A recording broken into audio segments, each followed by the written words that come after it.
You guys asked for it, so we're back for part 2 of Agree or Disagree UFC edition. So me and Lucas, Sponsored by Zoa Energy. Shout out The Rock.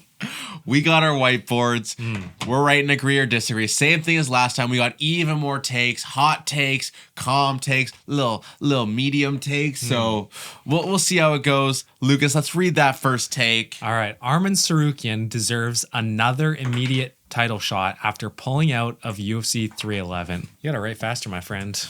Had to write a bigger word than you. I agree. Disagree. Look, I agree because, number one, it was Nina Drama's fault. Number two, Dana White is going to ruin this division if he doesn't give Arman the title shot. Because it's going to be Charles versus Arman 5-round fight. It's a great fight. Don't get me wrong. Love that fight. But then Justin Gaethje, if he beats Dan Hooker, is going to fight for the title against Islam Makhachev. And Makhachev is going to get another title defense that I think is stupid and doesn't mean anything. I wrote disagree just because I think that it was Arman's fault. I'm gonna die on that hill that it was on him. He missed weight. He was gonna miss weight. So it looks better to get injured than to miss weight. You know, you miss weight in a championship fight, you ain't ever fighting for that belt again. I also just think that there really isn't anyone else to fight Islam is the tough part. If there was a number 2 contender, it's a different story. But sure, let's give Arman short notice. You go and fight someone else, and then guess what? You're going to go and fight Islam again. You got like 2 or 3 months in between fights. I think he deserves it. I don't care. I think he's the most deserving guy for it, but I think that he also messed up and missed weight. Yeah. Fight. For sure. It is his fault, but at the same time, it's like what else? What else you can do? Yeah, you know, it's like punishing a kid. All right, next up, Moicano will be ranked 5th or higher in the lightweight division before his career is over. This is hard. All right. Agree. I disagree. Okay, I don't think it's going to be so close. I don't think that right now he would be a top 5 guy. But think about it. We lose a couple guys in that lightweight division. Yeah. Everyone gets bumped up a few, gets like 1 win over like Chandler. I just think he's slightly overhyped right now. And if he goes out there and he loses a fight, the run's over. Yeah. You know, if he loses any one of his next 2 fights, the run's over. Plus, I think he's going to need 2 fights to get into the top 5. His next fight could even be fighting down because he lost, which is unfortunate. Well, I just think for him, it's all about who retires and who moves out of that division. Yeah. You know, if he outlasts Charles, Poirier, and Gaethje, those are 3 spots inside of that top, you know? Yeah. But it's also, he's got to go quick because there's guys coming for him. There's Patty, there's Joel Alvarez, there's Rebecca, there's Oral Bay. Exactly. Those are guys, Chase Hooper. Those are guys that are coming from behind trying to take that spot. Yeah. It's going to be close, I think. By the end of his career, I think he could reach maybe 6 or 7. Yeah. But maybe 5. All right, next up, John Jones versus Tom Aspinall will happen. Agree. I agree. It's got to happen. I think when negotiations go silent, that's a good thing. When Tom Aspinall isn't making stupid videos about John Jones being a duck, that's usually a good sign because there's actually serious negotiations taking place. It's not a marketing tactic. I think if there's no talk about it or even an announcement by International Fight Week, it's cooked. It's not going to happen. And I think Dana White needs to strip John Jones of he probably does that a lot, but he needs to strip him of the title if he doesn't fight or get an announcement by International Fight Week, because it's unfair to Tom Aspinall. You don't sit as an interim champion for 2 years with a defense. Yeah, I completely agree. I think that this fight has to happen. We're too deep. We are too deep. Yeah, there's too much hype. Yeah, it's on Dana and the UFC for not being strict enough with John Jones, you know. But it's also the fact that so at this point it's Dana and the UFC's fault partially that we're in this situation. So they're the ones that have to. Guess what? You got to open your pockets. And here's the thing: in the world of sports, there's one way around to get around money. You just call up Saudi Arabia, and they will give you whatever you want. Yeah, they will give you as much money as you want. So if you have to pay Jones $30 million, Saudi Arabia will happily open up their checkbook and write that for you. You just got to do it there. Yeah, you just got to do it there and show the prints once or twice. That's all you have to do. Yeah, you know the things that UFC, the bigger corporate company is Endeavor. the matches that Endeavor has made for the WWE, like they brought random people out of retirement because that's what Saudi Arabia wanted. You know, they gave them so much money that they create stuff for them. So they're willing to put on these spectacles, and Jones Aspinall inside of Saudi Arabia. Yeah. Like, I know as much as they'd want to do it at MSG or International Fight Week somewhere in America. And it's not like you're paying any of your other champions very much money, you know? Yeah. Topuria and Makhachev are really the only two champions that deserve a big paycheck. Pereira. And they don't even get it. Like, Pereira gets a big paycheck, but I don't think Makhachev or Topuria are getting 4 million. They're getting 2.5, I'd say. And Pereira's getting 3. So just do it. It's on you, UFC. Yeah. If this doesn't happen, it's not. Yeah. It's not on Jones. It's on you guys. Yeah. I would because agree you with failed with the Ngannou stuff, and you're gonna fail again. Yeah. No, I agree with that. It's harsh, but it's fair. All right. Next up, Rosenstrike deserved to be cut from the UFC. Obviously disagree with an exclamation mark because it's an extra strong disagree. It's ridiculous. Heavyweight is so bad, and Rosenstrike is an okay fighter who was deserved to be top 10 level. You know, he fair and square beat Tai Tuivasa, who's on a 5-fight losing streak, and Tai Tuivasa is not getting cut, or I don't even think there's any consideration to cut him. Yeah, the Taffa brothers they just give up. Yeah. Like, we are in a point where heavyweight is terrible, and you just cut a guy who, at worst, is someone that these guys like Mick Parkin and Teixeira, he can be a step for them. True. Going and beating Tai Tuivasa don't do crap for him. Go beat Rosenstrike at 7. Perfect. You know, you take that next step. He also, it's not like he lost to some bum. He lost to Pavlovich. Yeah. He lost to Pavlovich, the guy that was formerly the future of heavyweight. He was the guy that was supposed to carry this heavyweight division for years to come. He lost to that guy. Like, it actually makes no sense. Unless he was there was something weird going on.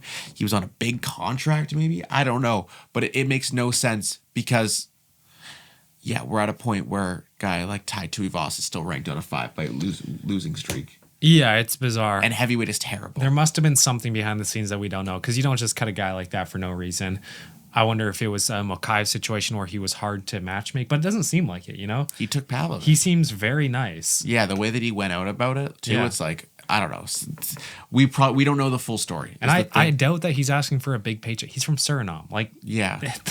You're getting paid, compared to what he could be doing, he's getting paid a lot of money, you know? Yeah. And he's talked about it. He's talked about how the UFC is his dream. And the worst part is that, like, he's good enough to be in the UFC. He's going to have to go fight any other promotion. Yeah. You're not making as much money in any other promotion is the tough part. Francis Ngannou versus Rosenstrike, book it, PFL. It's honestly he's the new best option for Francis. Facts. Okay, next up, Max Holloway will fight for a lightweight title before he retires. Ooh, agree. I think it's more likely than not. It's not like for sure. I would say it's even less than 75 or 60%. But I think he has a strong chance at beating Charles, as much as people won't like that or accept that. Great takedown defense, incredible boxing. Charles is hittable. He's improved his defense, but it's still not great. You know, if Chandler can rock him and almost put him out, I think Max could win a 5-round decision or even a late stoppage. It's crazy, but I think that he could do well against Makhachev as well. I think my kind of plan for Holloway right now is Hooker versus Gaethje at UFC 313. I have Dan Hooker winning that fight. Dan Hooker still needs one more win. Let's go and do UFC 319, 320. This gives Max Holloway 10 months off, you know, to recover, you know, spend time with the family, get adapted to being lightweight. Hooker versus Holloway. Yeah. Number 1 contender fight. I think Holloway beats Hooker in that fight. Boom. Just beat Dan Hooker, a guy who's really hot. He's never fought Islam. Give him that fight, you know? Toporia's in the lightweight division. Rematch. Topuria versus Holloway for the lightweight belt. I could also see that. Like, that's a very easy storyline for the UFC to play off, you know? It'd be so funny. But yeah, no, I think it's likely that he's not washed yet. I don't think if his chin is holding up, he still has the skill to be the number 1 contender at lightweight. It just depends if the timeline. He's also the superhero of the UFC. He is the good guy of the UFC. Yeah. You know, like, he is that guy. So he's that guy. The kids love him. You know, he's the John Cena of the UFC. Is he? I would say so. Yeah, probably. So I can't really think of anyone else that's Yeah. the good guy, you know? He just Tom Aspinall? He gives off the color blue. You know, the superhero. Tom Aspinall, I would say, is close. But Tom Aspinall doesn't have the fans that Holloway does. Yeah. It's different. Soon. Eventually for sure. It's a different world. All right, next up, Sean O'Malley is the second best fighter in the bantamweight division. All right, ready? Yeah. Disagree. Bro, you're the biggest Sean O'Malley glazer ever. And I'm the one defending this man? Come on, what happened? Merab. What happened to the real fan? I think right now in 2025, Merab beats him. Umar beats him. Peter Yan beats him.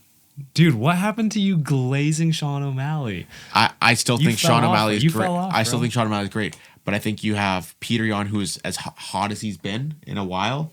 Right now, Peter Yan is on such a hot streak. You know, coming off that Figgy win where he just dominated Figgy. Right now, if that fight were to happen this Saturday, who wins, Peter Yan versus Sean O'Malley? I don't know. Sean O'Malley's comes it's tough. Yeah. And I think Umar's well-rounded enough to beat Sean. Mm-hmm. He put up, I don't know why you said in a different video that Sean put up a better fight against Merab. Dude, they both won 2 rounds each off Merab. Yeah. And Sean O'Malley won the last round, and he almost finished him with kicks to the body. Like to out cardio Merab in the 5th round is kind of impressive.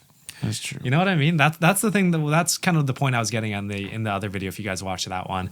But I think just right now, the only thing we have to go off is the Merab fight plus history in that division, right? And if you look at Umar's history, he has 1 ranked win over Sandhagen. And this is an argument I know you guys have heard before, but 1 ranked win over Sandhagen is not better than Cheeto Vera win, Aljamain Sterling KO. That's super impressive. Merab, I'd say they did about the same. And then who else has he beat? He's beaten lower down people in the division. Peter Yan. I don't think Umar has a tough matchup with Peter Yan. I'd say it's equally as close. So I think they're 1A and 1B. It's close. I think that it's Merab and then Umar, Sean, and Yan are all kind of in this little cluster. Which is good because that's great matchups. You know, you have 3 matchups in there, which are super exciting. Yeah. Even if one of them is a rematch. It's the best rematch you can make. Don't at me. Okay, next one. Shavkat versus JDM is the best fight at welterweight that could be made out of any current matchup. It's tough because the guy's sitting at number 13. But what are we saying about? It's agree. I think just the word that comes to mind is like the tenacity that we would see in this fight, but also the levels, you know, that like they both have grappling that can help combat that, and like just the exchanges on the feet. You know, Shavkat's going to try to keep this fight at range, but Josh Emmett. JDM wants to close the distance. He wants to box in the pocket, but I think exchanges inside the pocket are even. Like we would see some crazy pocket exchanges in this fight. You know, I just think the level. Both these guys are such high level fighters. You know, you look at the welterweight division. I would say that Shavkat is the most well rounded, most skilled fighter in that division. You know, and I think you have fights like a JDM versus Protest could be something that would rival this. But like I don't know. I just think that the levels, and I think that I don't know why, but maybe it's just internally I have this storyline built up here. Yeah. It's pure internal. But yeah, this is maybe one of the fights I'd want to see the most inside of the UFC. That's not already being like planned, talked about, discussed. You know, if I got to create a fight that isn't being talked about, this is the fight I would create. Yeah, no, I agree with that. It's I was thinking about Protez, but he's not proven enough. You know, JDM and Shavkat are still more proven, so realistically, Protest could just get fraud checked by Shavkat and get wrestled for 3 rounds or 5 rounds. But you know JDM has wrestling defense. So I think this is like a more reliable matchup. And right now it's the higher skill matchup to make. Yeah. So it's the right fight to make. I was also thinking about Buckley, but yeah. All right. Next up and last one. I have one more after. Okay, one more. And 2 more. Lighter man's skill is real. Agree. I mean, if you just look at the divisions, it's so obvious. You know, look at the talent at heavyweight and look at the talent at flyweight. If you want to be a flyweight fighter, just don't, because it's too hard. You have to be good at everything. Whereas heavyweight, you could be good at just wrestling like Almeida, or jiu-jitsu is really what he's good at. And you can be easily, I would say he's top 3 talent in that division. And then you can also be a Pereira at light heavyweight who only has striking, or at least only came up with striking, and be a dominant champion and a dominant force. Whereas if you were to try that in bantamweight or flyweight, it just wouldn't work. Yeah, like I think you look at a guy, Muhammad Mokaev was ranked 11 inside of the UFC rankings in flyweight before he was cut. All he was a wrestler. Cut. That is the most like, you can like nitpicking manipulation of statistics and facts ever. But like, I think you also see guys like Kai Kara France, if you take that build and put him into heavyweight, could be champion, but he's never going to be that number 1 guy inside of flyweight. Yeah. You know, we look at bantamweight, and it's like, you know, this is the current day. I think if you take 5 year ago bantamweight, that thing was junk, and I will die on that hill, and people will hate me for it. But now, like, modern bantamweight fights is like, you have to be so good at everything if you want to be at the top of that division. Yeah. You know, you have to be so well-rounded. You look at those guys we were just talking about, Peter Yan, Umar, Sean O'Malley, and Merab. Like, they are all, like, some of the best fighters inside of the UFC. They're probably all top 20 guys inside of the UFC. Great points, Dylan. You make a strong point, my friend. Yeah. What's your last one? Shara Bullet finds his way back into the rankings. I mean, with the current, whoever's doing the rankings right now, maybe, because they'll put anyone in there. This is tough. If he can do it once, he can do it again. Yeah, surely he's got to find his way back there, you know, especially with it being an old division. Yeah. People are on the way out. New people got to come in. Yeah, one person could retire, and he'd be... Yeah. Let me come back in here. And I genuinely think that in a 3-round fight, Paulo Costa and him is a close fight. I think that he beats someone easily, someone like, who's the guy with no cardio? Michel Pereira. I don't know why I can remember his name. I think he easily beats Michel Pereira, as long as he stays at distance for 1 round. He beat Adesanya. Hey, call me crazy. It's a close fight. No, I'm kidding. I think that losing to MVP, it's not that bad because MVP is a good striker. Yeah. Hard to figure out. Such a tough matchup for him. It's such a tough matchup. The UFC kind of screwed him over there. They're like, oh, we're giving you a welterweight. But then it's like, no, you're giving him MVP. A good welterweight. Who is like the complete opposite style of lighter man striking. Skill.